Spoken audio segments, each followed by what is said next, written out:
Atilra es artífice de un proyecto solidario, colectivo y social. Es una realidad que crece, se desarrolla, vive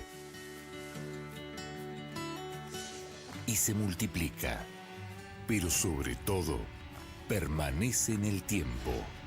Atilra, más de 70 años sembrando de sueños el camino. Cuando la salud está en peligro, el único remedio es la justicia. Si en las provincias se derogan las leyes sanitarias, las farmacias de barrio pueden desaparecer. Decile no al monopolio. Es un mensaje de la Confederación Farmacéutica Argentina, a favor de la ley, a favor de la salud.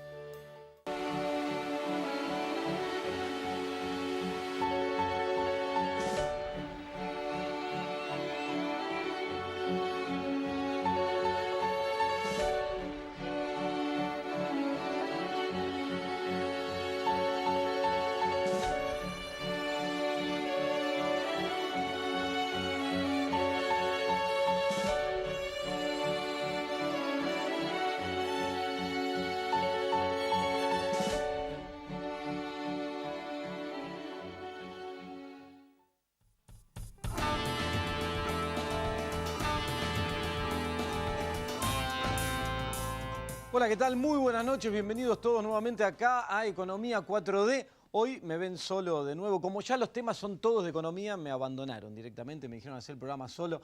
No, lo tengo a Gustavo, sigue de viaje, así que la semana que viene ya va a estar de nuevo acá con nosotros como siempre. Bueno, voy a tratar de hacer un resumen en muy pocos minutos de todo lo que pasó en materia económica desde la semana pasada hasta ahora. En Argentina, en esta Argentina pasa una semana y pareciera que pasaron 20 o 30 años cuando uno se pone a mirar y a revisar todo lo que ocurrió en tan pocos días. Voy a hacer una pequeña explicación y un resumen breve y después ya arranco con el living porque esta noche tengo invitados de lujo total. Vamos a estar hablando de todo. En un ratito ya los presento y arrancamos con eso. Te cuento. En términos de datos, hubo dos datos muy importantes que salieron los últimos días, publicados por el INDEC.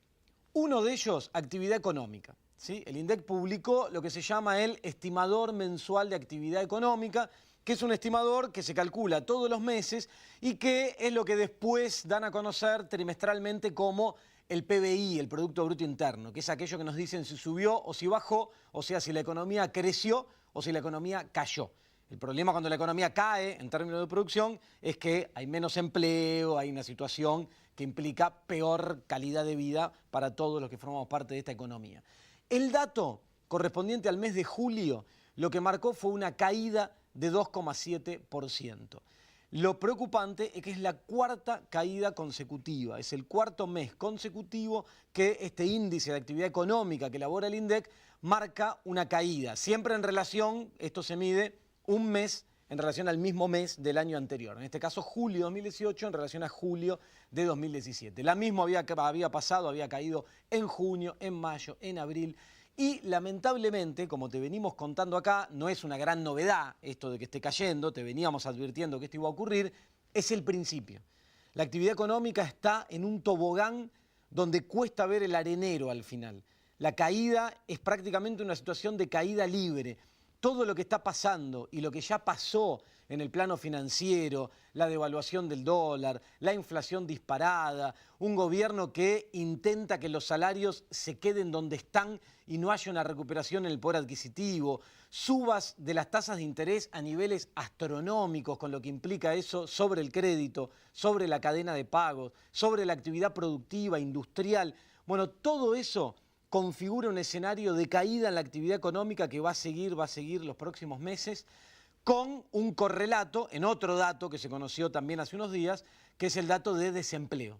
¿Sí? El dato de desempleo en Argentina subió a un 9,6%, muy cerquita ya de volver a las dos cifras que se habían abandonado allá por el año 2006, las dos cifras en la medición de desempleo. El dato comparable, que es el del mismo trimestre de este año, el segundo, pero del año pasado, había sido 8,7. O sea, aumenta la tasa de desempleo. Cada vez más argentinos buscan trabajo activamente y no lo encuentran. ¿Por qué no lo encuentran? Porque la economía está deprimida en esta situación de caída de la actividad que recién te describía. Y hubo otro dato muy importante también, que es el dato correspondiente a el déficit comercial.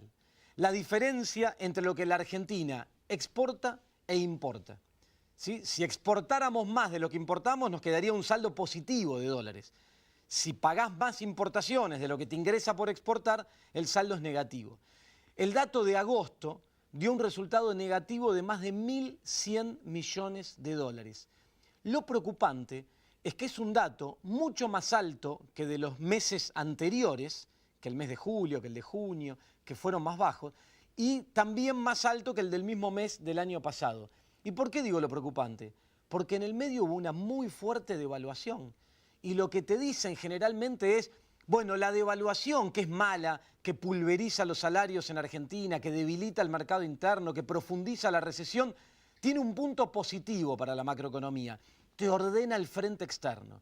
Te cierra ese dato de déficit comercial que Argentina ya no tiene cómo financiar porque el mundo dejó de prestarnos después del salvaje endeudamiento que viene encarando este gobierno en los últimos 2 años.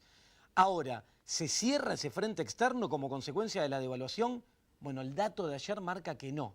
Al contrario, sigue creciendo el déficit comercial. Esto es una alerta muy importante a lo cual hay que prestarle atención, porque si eso no se cierra, ¿de dónde van a salir los dólares? Y ahí está el principal interrogante. Frente a este interrogante, el gobierno salió corriendo a Estados Unidos a revisar el plan originalmente acordado con el Fondo Monetario hace 3 meses atrás. Recién te decía que en una semana pasa de todo, en 3 meses, bueno, ya parece que estuviéramos hablando de otro mundo. Acordate que el gobierno fue a Estados Unidos, firmó un acuerdo con el Fondo Monetario por 50.000 millones de dólares a lo largo de unos años, en los cuales se habían desembolsado 15.000, después se comprometían desembolsos trimestrales de 3.000 millones trimestre tras trimestre, pero sujeto a una serie de pautas y a unas condiciones y objetivos macroeconómicos que el gobierno había acordado y había firmado. Pasaron 3 meses. Parece que habláramos de la prehistoria, cuando revisamos los objetivos en términos macroeconómicos que el gobierno se había propuesto. En esa situación, con una corrida que no podía sostener, con un Banco Central que rifó los 15.000 millones de dólares que ingresaron por el Fondo Monetario Internacional. El balance de la gestión de Luis Caputo al frente del Banco Central va a dar, además de para la revisión de lo que implica el Banco Central y la política monetaria, va a dar para fuertes investigaciones judiciales. Luis Caputo, al frente del Banco Central, asumió el 14 de junio. El 22 de junio ingresaron los 15.000 millones de dólares del Fondo Monetario. El día anterior a que ingresen, el 21, había 48.500 millones de dólares en el Banco Central. Entraron los 15.000, saltó a 63.000 y pico. Cuando Caputo se fue, había de nuevo menos de 49.000. En 3 meses dilapidó, se esfumaron, regaló los 15.000 millones de dólares que habían entrado del Fondo Monetario. Y en el medio vos decís, ¿pero para qué hizo eso? Para controlar el dólar y protegernos a los argentinos de una gran devaluación con todo lo negativo que eso implica. No, cuando llegó Caputo al Banco Central el dólar valía 27 pesos y cuando se fue casi 40, 39, casi 40 pesos. Entonces, ¿qué hizo Caputo en 3 meses al frente del Banco Central? Terminó tirando la renuncia una mañana de manera inesperada en el horario de apertura del mercado y con el presidente y el ministro de Economía pasando la gorra en Estados Unidos a ver si alguien podía poner algunos dólares para sostener esta situación que se hace insostenible por lo menos hasta el año que viene. En el medio de ese escenario, con Caputo renunciando, con la designación de un nuevo funcionario al que nadie conocía, en el mercado financiero se preguntaban de quién se trata, Guido Sandleris, ¿sí? Un joven, digo joven porque estudiamos juntos, así que me sumo a esa, joven economista que venía desempeñándose en el Ministerio de Economía, pero que viene del mundo académico, de la docencia, de la investigación académica, no tiene ninguna experiencia ni profesional en el mercado financiero, ni tampoco dentro de la política, salvo algún asesoramiento en el gobierno de la Alianza, en aquel momento del gobierno de Fernando de la Rúa. después se dedicó a la vida académica y ahora vuelve a implementar al frente del Banco Central un ejercicio académico que vamos a ver cómo termina, a mí me genera muchas dudas. Hoy tenemos economistas invitados y vamos a estar hablando de esto también. ¿Cuál es el objetivo de la renegociación del gobierno con el Fondo Monetario? Disipar la probabilidad de default. Decirle al mercado, no voy a entrar en default ni este año ni el año que viene. Y quiero llegar a las elecciones sin, obviamente, si hubiera un default antes de eso, se abortaría cualquier posibilidad de hacerlo. Para esto, el Fondo Monetario le dice, bueno, yo te amplío en 7.100 millones de dólares, lo que habíamos acordado, de 50.000, el plan total se va a 57.000, y además te adelanto los fondos del año 2020 y 2021 a este año y al 2019. De esa manera queda cubierto el programa financiero. Ahora, ¿cuál es la lectura de esto? En el corto plazo me protege. Para más adelante, después del 2019, ¿qué está haciendo el gobierno para modificar la realidad y los problemas estructurales que presenta nuestra economía? Para que crezca, para que genere empleo, para que genere algún dólar de forma genuina que le permita encarar los intereses alocados de esta deuda que está comprometiendo y que nos está comprometiendo a todos nosotros, ¿no? Porque acá no es que los funcionarios hacen cargo de esta deuda, sino todos los argentinos. En el medio aparecen algunos medios de comunicación que intentan vender esto como si fuera una noticia positiva. Y te dicen, bueno, el mercado celebra, hoy subieron los bonos, hoy subieron las acciones, hoy subió el dólar también, así que el mercado no celebra tanto, ahora capítulo aparte para eso, pero digo, hay que tener cuidado, porque hay dos realidades acá. El mercado financiero, el especulador financiero que tiene un bono que vence el año que viene, que se sube a la bicicleta financiera, que gana un 60% de tasa, que trata de que el dólar se mantenga, que se cubre con futuros y que está en esa rueda de la bicicleta financiera, sí tiene para celebrar quizá que le garanticen que con esa plata en el corto plazo le van a pagar los intereses de esa deuda. Pero el resto de los argentinos, ¿qué tenemos para celebrar? ¿Que el Fondo Monetario siga poniendo plata en Argentina? ¿Para qué? ¿Para que se vaya, como te conté, esos 15.000 millones en 3 meses en forma de fuga de capitales? ¿Qué hay para celebrar? ¿Qué va a cambiar a la economía, al día a día, a lo cotidiano, a tu vida, a la nuestra que estamos acá? ¿Va a haber más laburo? ¿Va a haber más producción? ¿Va a haber un mercado interno más fortalecido? No, nada de eso, al contrario. No es una buena noticia que el gobierno se comprometa a más políticas de ajuste a cambio de que ingresen estos dólares para tapar el bache y ganar un año más. No se coman el amague, no te creas que hay una buena noticia atrás de eso, porque es pésimo la noticia de eso que está ocurriendo para la Argentina. Y para cerrar todo esto, el ejercicio académico que plantean estos chicos que fueron ahora a hacerse cargo del Banco Central con un sistema de bandas. Digo, algunos le llaman crawling peg, esta cosa que tienen los economistas de ponerle nombre raro a las cosas para que parezcan que es algo muy sofisticado, que está al alcance de pocos tipos que lo estudiaron. En Argentina, el nombre que tenemos para entender de qué se trata es la famosa tablita de Martínez de Oz. ¿Sí? Ejercicio que se llevó adelante fines de la década del 70, que muchos que nos están mirando recordarán cómo terminó. La idea de poner 2 bandas, de que el tipo de cambio fluctúe libremente dentro de esas 2 bandas, que en este caso es 34 pesos y 44 la banda superior, una locura. Y después el Banco Central se compromete a intervenir si el dólar sale de esa banda. Es decir, si pasa los 44 pesos, el Banco Central dice yo salgo a vender dólares para que vuelva dentro de la banda. Ahora, con un factor que no es un detalle menor. Como Guido Sandleris al frente del Banco Central es como el joystick de Christine Lagarde, ¿sí? Lo que hace es cumplir órdenes directamente de lo que viene desde el Fondo Monetario, lo que anunció es que en caso de que se quiebre la banda le permiten intervenir por hasta 150 millones de dólares por día. Nada. En épocas donde hubo corrida fuerte, cuando esto arrancó allá por abril, mayo, hubo días en los que el Banco Central tuvo que vender más de 1.000 millones de dólares para intentar contener el precio de la moneda. Y sin embargo, siguió subiendo.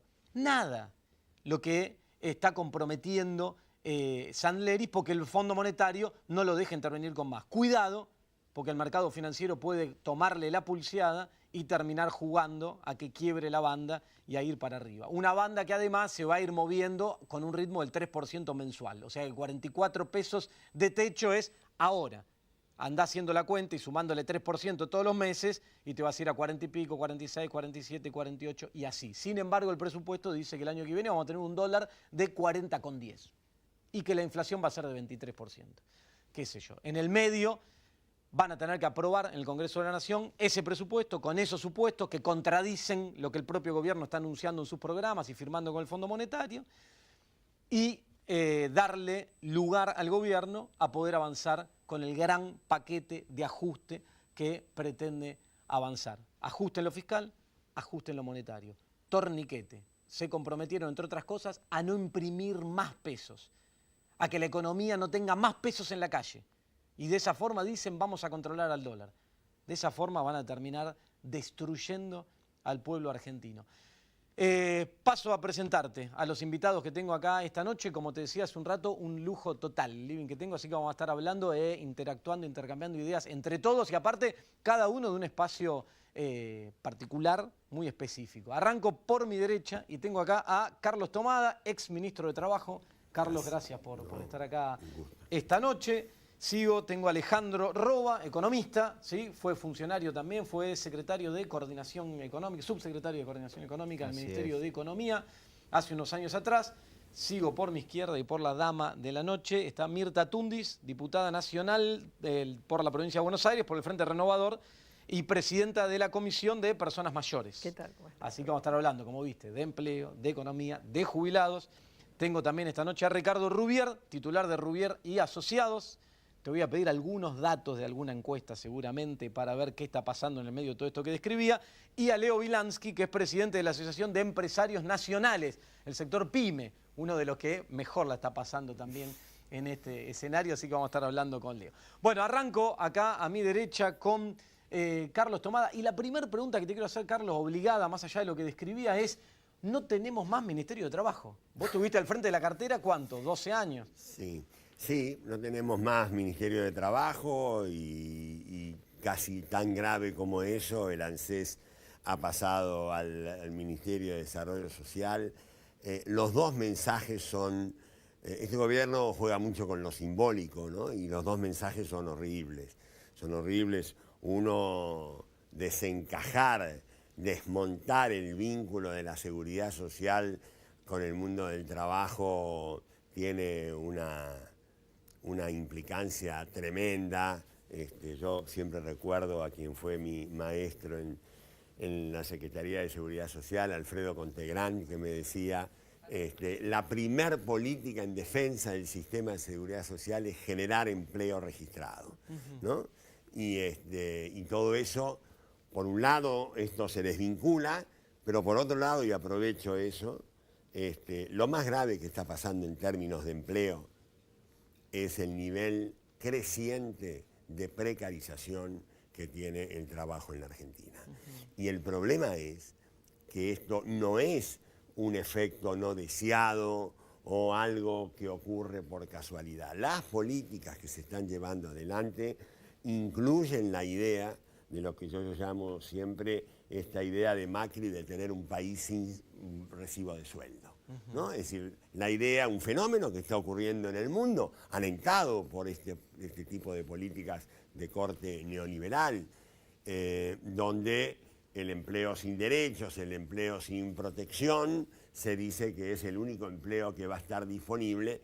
Y entonces llegamos a casos extremos, como estamos viendo, por ejemplo, en España, donde el 25% del empleo que se crea es empleo por una semana, ¿no? Imaginemos lo que es una sociedad sometida a esa incertidumbre. En la Argentina, ¿qué es lo que está ocurriendo? Cada vez que anuncian crecimiento del empleo, el 60% es empleo autónomo, empleo que no es empleo en dependencia, es un empleo individual de subsistencia, y un 25% es empleo no registrado, o sea, casi el 80% es... Y acá, así. Carlos, digo, está habiendo una flexibilización laboral de hecho, como vos marcás, y después también está el famoso proyecto, que yo creo que el Fondo Monetario tiene un interés también muy fuerte en eso, de que haya una flexibilización laboral como legal, ampliada, legal. Como legal, digamos. Sí. Yo creo que eso lo tienen guardado, lo tuvieron que guardar producto de cuando tuvieron que pagar un enorme costo político cuando quisieron avanzar y lo lograron, a un gran costo político en materia de la reforma previsional. A partir de ahí empieza, ya había empezado antes, pero empieza una etapa negra para la seguridad social. Bueno, acá cedo la palabra a la idoneidad absoluta, pero lo cierto es que el escenario se completa con una profunda caída del salario. Digamos, esto remata con digamos, la política de ingresos en la Argentina, o sea, empleo, salario y seguridad social, que durante mucho tiempo fue un eje activo de la política argentina, a veces teniendo la centralidad en los objetivos de política pública, ha pasado a ser la variable central del ajuste en la Argentina. Como objetivo deliberado, digo. Como objetivo deliberado, digamos. Acá este gobierno vino, dicho en términos teóricos y prácticos, a modificar la relación entre capital y trabajo, a modificar la distribución del ingreso para definitivamente modificar la relación de fuerzas en la Argentina a favor del capital y en contra del trabajo. Me preguntabas por el Ministerio de Trabajo, eso también se complementa con lo simbólico de colocar a trabajo debajo del Ministerio de la Producción. Con lo cual, en la relación capital-trabajo, el 2-1 entre el Estado y los empresarios en contra de los trabajadores se va a dar en forma natural, digamos. Vamos a ir intercambiando entre todos esta noche, después voy a ir picando y quiero también que hablen entre ustedes. Voy a hacer como hace mi amigo gorila Luis Novarecio en el programa, que va haciendo participar a todos. No se enoja Luis que le digo gorila porque ya se lo sabe. Mirta, hablaba recién Carlos de seguridad social. Sí. Contanos un poco, antes de ir con otros temas, cómo es la situación de los jubilados. Bueno, sabemos que con la reforma de la movilidad el año pasado, tan complicados, pero bueno. Es una realidad que un poco la describió recién, o sea, el desguazar a la Secretaría de Seguridad Social, mandarla hacia un lado con el Ministerio y hacerlo Secretaría, y al ANSES enviarlo a Desarrollo Social, eso es un mensaje, aunque les parezca mentira, es un mensaje. Pasan a tener todos pensiones asistenciales. Es asistencialismo no contributivo prácticamente. Y esto, ¿quién lo acompaña? Lo que acaba de decir Carlos, que tenemos un sistema de trabajo donde todo se hace a través de monotributo.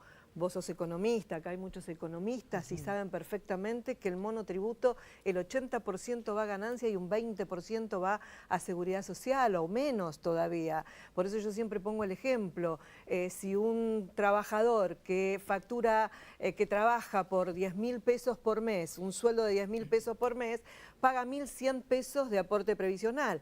Un monotributista que factura 10.000 pesos por mes, paga, no sé, ahora con el nuevo aumento será 500 pesos. ¿Te imaginas la diferencia abismal que hay? Eso es el mensaje, o sea, trabajo a través del monotributo sin ningún tipo de responsabilidad, que entiendo que tengamos que ir a una reforma laboral consensuada entre empresarios, trabajadores, sindicalistas y demás, para mejorar la calidad laboral del país, sí lo podemos hablar, pero no en estas condiciones donde precarizás el trabajo y donde desguazás el sistema de seguridad social. ¿Y con esto qué te quiero decir? Que el jubilado cada vez va a estar peor, porque obviamente cuando el gobierno dice el sistema no es sustentable por esta situación. Y por lo que vos dijiste al principio, porque tenés 9,6% de desempleados y porque vos en realidad en estos últimos meses perdiste 160 o 170 mil puestos de trabajo, realmente esto demuestra que son 160 o 170 mil trabajadores menos y son 160 o 170 mil aportes menos que ingresan al sistema. Entonces, ¿cómo vas a sostener un sistema que cuestionamos? Y voy a ser franca, Carlos, en la época de Cristina decíamos, cuentan los planes sociales, y yo como previsionalista de toda la vida, los planes sociales no es seguridad social para contener, que me parece extraordinario, pero no es aporte, no es aporte previsional, no es salud, porque se tienen que atender en los hospitales. Y este gobierno que tanto criticó esa situación es peor, porque dio más planes sociales, no generó empleo. Cristina, ¿cuánto dejó? Un trabajador y el 50% del otro. ¿Cuántos tenemos ahora? Uno, 10. Entonces, esto está más, y en 2 años y medio, esto es lo que demuestra de cómo van a estar los jubilados como están, con una fórmula que ellos dijeron no van a perder con la inflación, van a ganarle a la inflación. ¿Cuánto tenemos de inflación ahora? ¿Un 30%? Sí, más. Bueno, acumulado, 30, 31. En lo que va del año, ¿Cuánto recibió el jubilado acumulado? 20 hasta ahora. 19. ¿Cuánto va a recibir a diciembre? 28,6, 28,5. ¿Cuánto va a ser la inflación? 40, 45. Bueno. El año pasado es casi 55. O sea, ¿qué va a pasar? Van a decir, no, pero como vienen aplicando la fórmula a trimestre, semestre vencido, porque aplicamos los 2 primeros aumentos con el semestre del año anterior. Y recién ahora vamos a aplicar, vamos a ver algo en el semestre, o sea, en la movilidad del mes de diciembre. Vamos a ver algo del segundo trimestre de 2018. Y vamos a ver el tercer trimestre en marzo y el cuarto en junio. Entonces, el año que viene vas a ver parte de esta inflación. En el mientras tanto, se lo tragó. Y además ahí hay 2 cosas. No sé si yo sostengo, digo, por un lado la canasta a la cual se indexa. 21.300 pesos. No, pero digo, la canasta que se usa para indexar, que es el IPC del INDEC, no representa el consumo de un jubilado. No. Un jubilado consume medicamentos, alimentos que tienen aumentos más fuertes. Y la otra es, el escenario donde el gobierno dice el jubilado de manera retrasada va a terminar ganando, es si la inflación cae. Si la inflación sube, va siempre corriendo de atrás. No, pero es que ya está más que demostrado que perdieron. Por más que le aumenten en diciembre, en marzo y en junio reciban los grandes aumentos por esta inflación, el 20%, el poder adquisitivo ya lo perdieron. Y no lo digo yo solamente, porque yo no soy economista, le pido perdón a todos los que son economistas, si no soy previsionalista, lo dije hace unos días atrás y poco más me saltaron a la yugular, y anoche un economista dijo, los jubilados perdieron y van a perder un 20%. Digo, bueno, menos mal que alguien entiende que lo que vengo diciendo es que sí o sí, por más que lo beneficie en marzo o en junio el aumento por la inflación de este año, lo que perdieron, perdieron. Y los 4 puntos del mes de marzo, ¿qué perdieron? No los van a recuperar más. Y la verdad que es lo que vos decís. A mí me molesta cuando salen a hablar del INDEC, de la canasta básica de un jubilado, porque se cree que el jubilado solamente come. El jubilado tiene que comer, el jubilado tiene que comprar los medicamentos, que es un gasto constante que han aumentado y no todos reciben el 100% de descuento. El jubilado tiene que viajar, porque no le dan los turnos por teléfono o por internet. Tiene que ir personalmente a pedir los turnos con los médicos, personalmente después para atenderse. O sea, en gastos, obviamente, en transporte. En higiene, y no estoy hablando de crema, comprar los artículos para higiene, que el otro día salieron a hablar, o en el día de hoy salieron a hablar del costo altísimo de la lavandina, del detergente, del jabón en polvo, de un jabón para la cara. Entonces, un jubilado tiene un gasto constante y ¿qué pasa? Come una sola vez al día, dejó de comprar los medicamentos, divide el medicamento que es una pastillita para la hipertensión en 4 en lugar de tomar medio y medio. La verdad que, como le digo yo, cuando me preguntan ¿cómo está el jubilado? Esto es mi pensamiento, mi sentimiento después de 40 años de trabajar con ellos. Siempre pasaron situaciones delicadas, está en terapia intensiva. Bueno, esa frase para cerrar el primer bloque me dejás. Voy rápido a un cortecito, pero quédense ahí porque ahora seguimos con el resto de los invitados. Economía, pymes, política, bueno, seguimos hablando de todos los temas en este living. Dale, son 5 minutitos y seguimos.